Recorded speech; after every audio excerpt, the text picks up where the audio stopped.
術なんですけれども、独自の切り口で美術の世界を楽しく、そして分かりやすく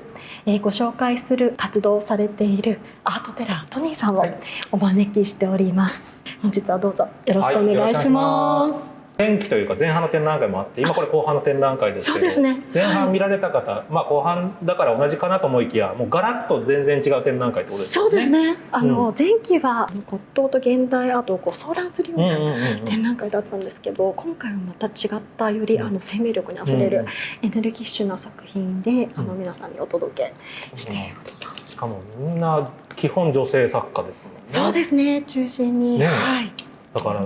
そういう意味ではちょっと皆さんに注目していただきたい展覧会だなと思います。ちなみに桶田さんはどんな感じの方なんですか？お会いしてみて。でもトニーさんお会いされたことが僕もちょっと会っては2度2回ほどなんと家に遊びに行かせていただいたことがありまして、ちょっと軽く自慢見たくなっちゃっていやでも本当に素敵な方だなと思って。そうですよね。家にたくさん本当にアート作品飾ってあって、見においでって言っていただいていたんですけれども、桶田さん本当なんか楽しまれてる感じで、そうですね、掛け替えて楽しんでるじゃないですか。でここにこういうの置いたんだよみたいな。だからここに今回来てる作品もお家で見せていただいたものもあったりして、そうなんですよ。だからアートを本当に楽しまれてる方だなっていうのがコレクションから伝わってくる。一目惚れした作品をって言ってたんで、今回もそうなんですよね。そうですね、一目惚れで収集された作品になっているので、そのパッションみたいなものも今日見どころとしてお届けできればと。では早速ですが、じゃあもうそうですね、いっぱい作品あるので作品見ましょうか。はい、作品見ていきたいと思います。ずっと飾ってあるので展覧会タイトルと思いきや、これも作品。こちらも作品です。実は今回の展覧会のタイトル「Yes You Can、アートから見る生きる力」もこの作品のから引用したものになってるんですね。これやっぱ気になったのが、美術館に行くとどうしてもやっぱ癖というか、キャプションを見ちゃうんですよ。癖というか、皆さんもそうだと思う。僕はしかもキャプションの中で何で作られてるのかなとか結構見る方なんですけど、ここに釘って書いてあったんですよ、わざわざ。この釘も作品ってことなんですよね。そうですね、ついている釘になんていうんでかかっているっていう作品になってるんです。これ陶器にどうやってるんですか？実際打ち込んでるんです。打ち込んで、釘で打ち込んでそれにかけている。このでも「Yes You Can」って言葉は、そのジュリア・チャンさん的には、その現在、社会がちょっと不安定な中で、肯定的な言葉みたいなものを作品化するべきなんじゃないかということで、文字として作品にしてるんですが、ここ面白いのが、さっきトニーさんが言ってくださったみたいに、あえて釘にかけてさらに割れ物をかけている、なんか危うい感じのようなもの、フラジャイルななので、そういうポジティブなメッセージなんですけれども、壊れやすいものであるっていうような両義性みたいなものを。なるほど、結構深いですね。そう聞いてみると。ちなみにこの話ばっかしてあれかもしれないですけど、これの配置とかってもう最初から決められてるんですか？ Y と E とのこのバランスとかっていうのも指示通りなんですけども、なんか自由にやっていいよみたいな。そうですね、基本的にはジュリアさんにこの並び方も許可を得て、やっぱそうな、勝手にやるわけにもいかない。そうですね。で今回展示のコンセプトとして、より You あなたっていうのを届けたいっていうことで、その展覧会のチームで桶田様とも議論しまして、この Yes You Can というそういう並びになってるんです。そうですね。そういうの聞くと面白いですね。じゃあ続いての作家さんに行きましょうか。じゃあこちらの作家さんから行きましょうか。はい。山下弘香さんとお読みすればいいですかね。どんな作家さんなんでしょうか。山下弘香さんは、1991年に日本で生まれてるんですけれども、18歳には渡米されて、2019年に日本に戻られています。岡山を拠点に今活動されていて、日本のなんて言うんでしょう、里山の生活を通して人と自然のつながりであったりとか、その留学の経験と日本のなんか文化と掛け合わすようなイメージで、西洋画と日本画の合わせたような独特な空間を絵画で表現されている作家さんです。だからなんか本人はもしかしたら、意識してなかったら失礼なんですけど、なんかこの組んでる感じでマティスのダンスのようなねイメージがあるなと思ったし、一方でこの周りのあやめはいわゆる五千円札の裏に書いてある尾形光琳の国宝のね柿椿図屏風の、そうやってこういろんなのを引用されてるのかなと思ったけど、そういう感じの。そうですね、そういうアメリカに渡った時にその尾形光琳とかまさしく見て振り返った時に驚きを感じたということで、まあこれも本当にマティスの手をつないでいるを彷彿とさせまあでも今日はこういう感じでこうあとは好きに喋っていいよっていう。そうですそうです。視聴者の方からも感想が来ていて、色合いが独特な感じがしますっていう。やっぱそこにやっぱ注目なんでしょう。基本的にはやっぱこの作家さんはこの独特の色味がやっぱ多いなって印象ありますか？そうですね。アクリル油絵なんですけれども、なんか本当に水彩画のような透明感があるような重なりでしたりとか、まあそういったものを表現しているので、本当に独特な彼女なりの表現を。油彩っぽくないですもんね。そうですね。せっかくなのでちょっとじゃあ他の作品も見させて、これも同じくですね。山下ひろかさんの。また全然違う作風ですね。でもやっぱ色合いなんか全然違う作品で全然違う色なんだけど、なんかテイストはやっぱ本人というか、まあ同じ人なんだなっていうのはなんか伝わりますよね。またタイトルが斬新ですね。避難所赤い木。自然とやはり人とのつながりみたいなのがテーマなので、まあその山下さんのいろんな作品を見ていくと、なんかこう人なのかそれとも妖精なのか。自然の何か表したものなのかっていうようないろんななんか想像をかきたてるような要素を醸し出してなんかこうどういう感情かっていうの難しいけども、何かしら感情が書かれてる感じというか、なんか短編小説読んでるような印象はあるなっていう気はしました。なんか悲しいなのか楽しいなのかとか、そういうすごく単純というよりはちょっと複雑な感情が書かれてるような。ですね。さあ、ということでまた全然違うテイストの部屋にやってきましたね。ここはなんかすごく単純な言い方をすると元気になれる部屋というか、すごいパワフルな部屋に来た感じがしますね。ここはもう同じ作家さんってことですね。はい、こちらの作家さんは何て作家さんでしょうか？近藤亜希さんという作家さんでして、彼女自身描くことが生きることっていうようなことを語ってるぐらい、本当にもうさっきトニーさんが言ってくださったみたいに元気になるような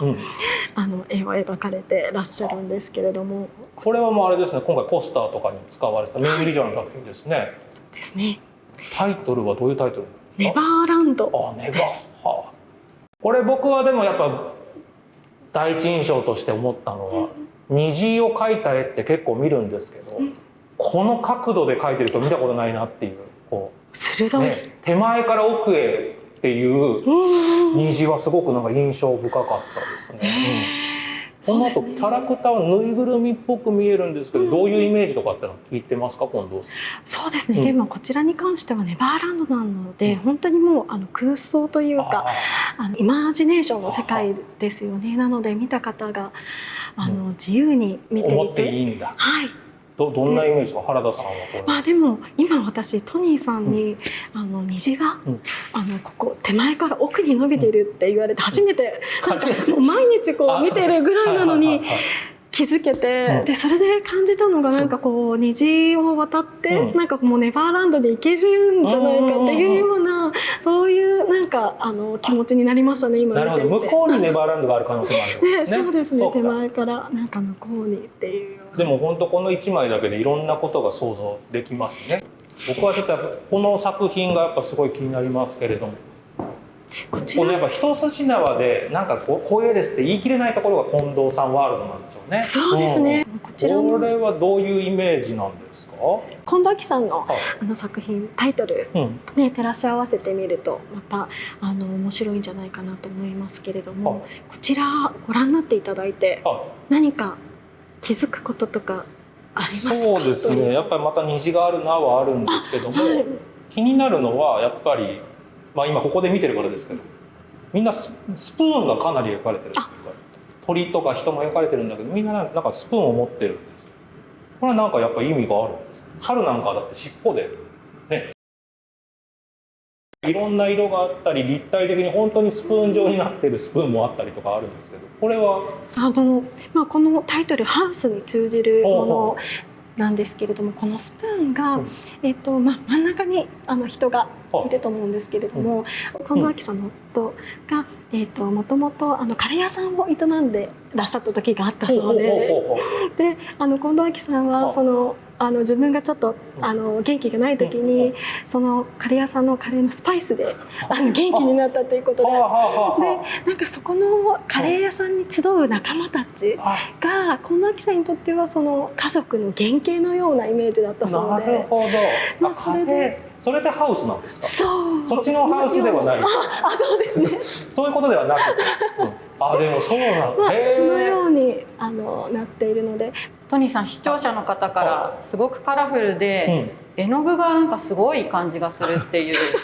コメントが来てます。確かに。いや、めちゃくちゃモリモリですよね。さっき山下さんと比べると逆に今度厚塗りってことですもんね。だからやっぱり正面から作品いつも見ちゃうけど、この角度で見るとやっぱまた面白さが違いますね。凹凸がね、出てきたりですとか。だからどうしてもやっぱり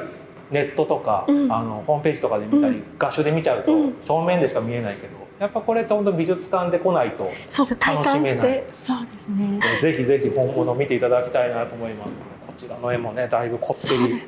ておりますけれども、2021年に作られた星光という大作になってます。これ何メーターぐらいあるんですか？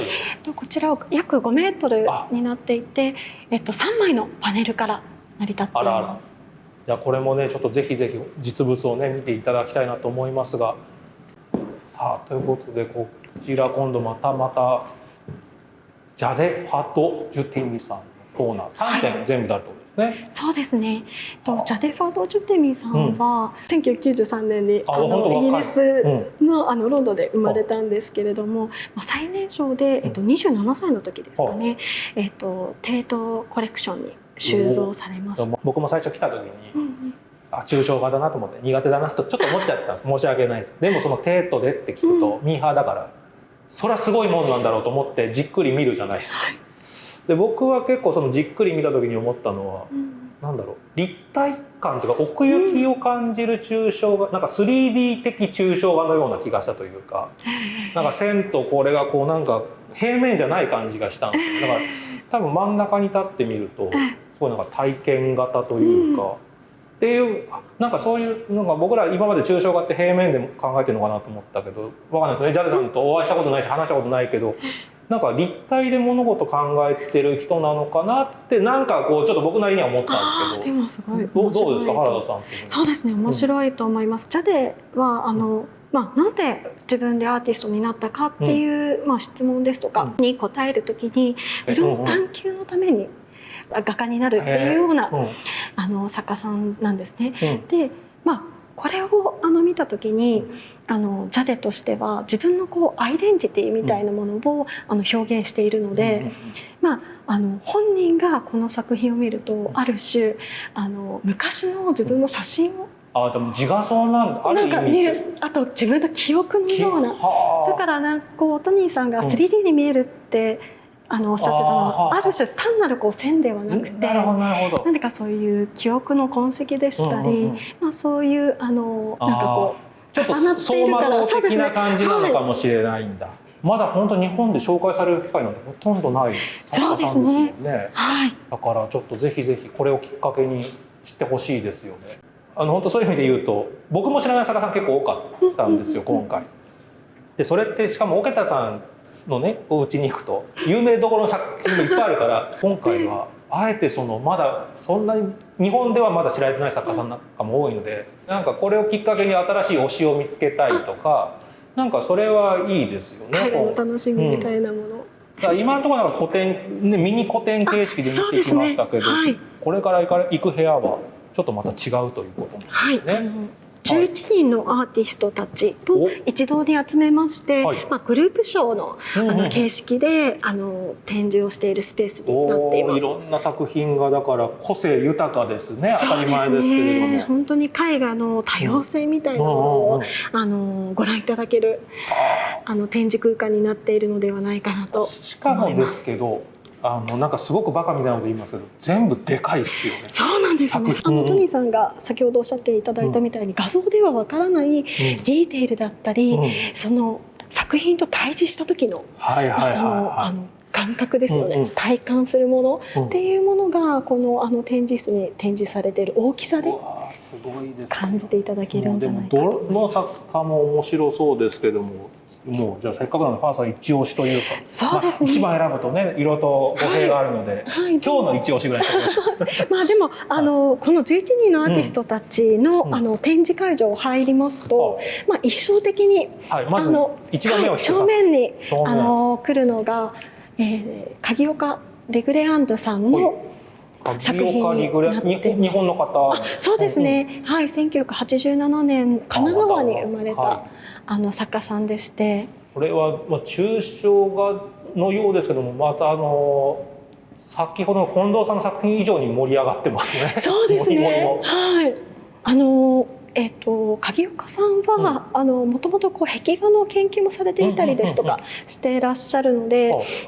フレスコ画の技法だったり、あと、グラフィートの技法ですとかも使ってるんですね。なので、よくよく見ていくとちょっとザラザラした質感が感じられると思うんですが、それは油絵の具に砂を混ぜてザラザラしていたりですとか。あとトニーさんが先ほどおっしゃってくださったこの盛り上がってる感じは、布をコラージュして作っていたりしています。全体的には何のイメージとかっていうのはあるんですか？なんか僕は海のようなイメージ、海から何か生命体が浮かび上がってるようなイメージに思えたんですけど、それは影岡さんはおっしゃってるんですか？そうですね。タイトルがリフレクションズというものなんですけれども、反射するイメージで、実はこちらは水面、水なんですか？お水なんです。水面に映る反射を描いたものです。じゃあちょっとモネっぽい感じというか、モネの水田みたいな感覚なんで、じゃあ実際はこれ今飾ってるけど、本当は水平に見たい方がいいのかもしれないと。これはどこの水面とかっていうのは聞いたんですか？そのヒントがですね、タイトルにあるんですけれども、H27 って書いてある。この H27 から答えが出るんですか？はい。めちゃくちゃむずいですね。せっかくなんで皆さんも一緒にお考えくださいみたいになってます。ちょっと難しいですか？じゃあ国の名前なんですか？都市の名前です。じゃあ広島と。惜しいか。葉山。香港です。全然違うじゃない。全然違いました。広島が惜しいの理由はよく分からなかったです。香港で。香港の水面。そうなん。じゃあ海ですか？川とかではなくて。そうですね。街中のそういう池のような。なるほど。ちょっと他にもぜひぜひ注目の作品とか、せっかく立体の作品もあるんで、そうですね。今回平面だけじゃないんですね。そうですね。こちらはジェネシス・ベランジャーという作家の作品になって、アメリカで活動しているんですけれども、本当に遠くから見るとすごいポップなイメージなんですが、近寄っていただくとこちらも陶器セラミックでできていまして、その後は下はモルタルですね。ありそうでなかったカラーですね。ポップというわけでもなく、確かに、そして暗いわけでもなくという、ちょっと懐かしい感じというか、エモい感じっていうんですか？これはやっぱこの人の色使いはこういうのが多いんですか？そうですね。まさにこの色味もそうですし、あとこういうデフォルメした手とちょっとシュールな。他にもじゃあちょっとせっかくなので時間の許す限り紹介していきますか？川内さんの作品なのはびっくりしましたけど、あれですよね。平面の40歳以下の大賞のボカ賞っていうあるんですけど、いつも注目してるんですけど、優勝ですもんね。ボカ賞取られたし、だから今注目の作家さんの作品もちゃんと抑えてるってことですよね。だから持ってるだけじゃなくて見ていただくと分かるけど、そこに引っかいてるってことですよね。ペインティングナイフでだからちょっと感触的というか肉体的な感じというか、内臓をえぐられるような不思議な感覚にはなりますよね。単純に綺麗な絵というよりはちょっとえぐられる感覚が、物質も実際えぐられてるけど見てる側にもなる絵だなっていう印象はありました。これこの辺り歯ですもんね。鳥は可愛いけどなんかちょっと内臓のような心臓なのかなとか、なんか見れば見るほど気になりますけど、ここになんか書いてあるなんか文字は何？イーティングとか、だからなんかキーワードも書かれてるとか、なんか単語も出てくるんですね、いろいろと。またこれもでかい作品ですしね。そうですね。せっかくなんで原田さん他におすすめとかじゃあ。こちらの六角彩子さん。はいはいはい。はい。の作品も200号サイズで六角さんの絵画っていうのはなかなか他では見れないのではないかなと。六角さん知ってる人はあれかもしれないですけどね、初めて見る人はあれかも、意外とどう描いてるのかって知られてないですもんね。そうですね。筆じゃないんですよね。手で描かれてるって考えると、この画面って言ったら相当大変だなと思いますもんね。まあ筆で描いてる人ももちろん大変なんだけど、六角さんはその手でなぜ描いてるかっていうと、そのキャンバスとその絵の具ですとか、あと自分もこう一体感が出るような、なんかそういう感触、手触りですとかそういった感触も制作の時に大事にされていて、あとは色ですよね。元気になるような色を選ばれているということで、はい。でもこれだから手で描いてると思うと面倒くさいけど、一回一回ちゃんと水でやらないとどんどん汚くなっちゃいますよね。筆でやってて、僕のもう子供の時に絵描いてる時とかなんか、もう水洗い面倒くさいからどんどん絵の具つけていくとどんどん汚くなっちゃうじゃないですか。だからこれだけカラフルってことは大変なんだろうけど、ちゃんと一回一回ねやんなきゃいけないから大変だよなと思っていつも見てます。だから決して筆で描いてないのですごく柔らかい感じがするので、ちなみに六角さんあれなんですかね、下絵とか下書きはされるんですか？もうされずに、描きながらこう様子を見ながら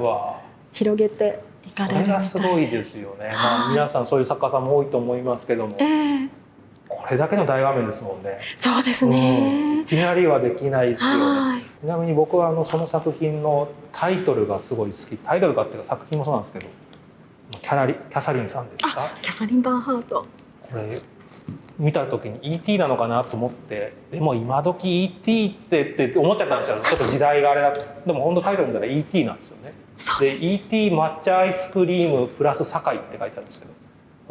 これが抹茶アイスですってことですよね。堺はブランドの堺ってことですか？そうですね。靴が堺。そういうことなんだ。なんでこの組み合わせとかっての聞きました？でもそうですね。組み合わせはあれなんですけど、そのキャサリン・バーンハートさんはそういうそのポップカルチャーのアイコンみたいなものを華やかな色で描いてるっていうことで有名といいますか、なってる作家さんでいらっしゃいます。本当に E.T. インパクトありますよね。いやそうです。なかなか組み合わせない3つですもんね。E.T. と抹茶アイスクリームと堺っていう。いや面白いなと思いました。他にも奥の方にそれこそ草間さんの作品があって、草間さんの作品はだって一番でかい作品がかぼちゃのがあるって言ってましたね。はい、あとインフィニティシリーズの草間さんの代表作ですね。オールオーバーに描かれたものだったりですとか、80年代の彫刻作品もありますので。そうですよね。桶田さんはあれですもんね。もともとはあんまり現代アート興味なかったというか、違うね骨董とかコレクションされてたのに、草間さんの番組を見てそこから面白そうだと思ってハマったっていうのだから、そういう意味で言ったらもう桶田コレクションのスタートがこの展覧会展示されてますので、やっぱりコレクターさんにもいろいろとよると思うんですけど、やっぱ桶田さんってすごく愛情を持って集めてらっしゃる方だなっていうのが僕は印象あるんで。桶田さんの目で集めたっていうなんかこの一つフックがつくとだからなんだ有名な作家さんもいるし他の文脈で見る人もいるんだけど、コレクターさんがどういうの好きなんだろうみたいな、どういう味が好きなんだろうみたいなものをなんか全体通してなんか探すというか、なんかそこは僕はいつも楽しみ。それは美術館もそうで、美術館もなんとかコレクションの美術館だったりするんで、逆にこういうの選ばないんだなとかなんかあれじゃない。やっぱ一人のコレクターとして見ていくのはすごく僕は面白いなと思いますね。今回特にそれを感じたかもしれないですね。とある番組でやったらしいんですよ。美術館の楽しみ方みたいな。実際にその展覧会である作品のうちどれか家に持って帰れるとしたらどれが欲しいですかって見るといいですよみたいな。それ多分実践されてる方が多いんですけど、それはすごくいいことだと思うけど、その時点でもうなんかフィクションの話になっちゃってるじゃないですか。もう飾れるわけないんだけど飾れるとしたらになってるけど。例えばここにある作品、桶田さんの家に実際に飾れるものだから、なんかそういう視点で見れると楽しいのかな。って思いますよね。そうですね。アートはそういうものでもあるし、なんかそこは。で桶田さん自身もこのように展覧会を、企画してで、一般公開する、そういうことで日本のアーティストさんが世界に活躍できるような、なんか場になればっていうような、なんかそういう思いもあって一目惚れなんですけれども、裏にはそういう思いもあってコレクションもされているっていうのは聞いてます。さあということで、あっという間に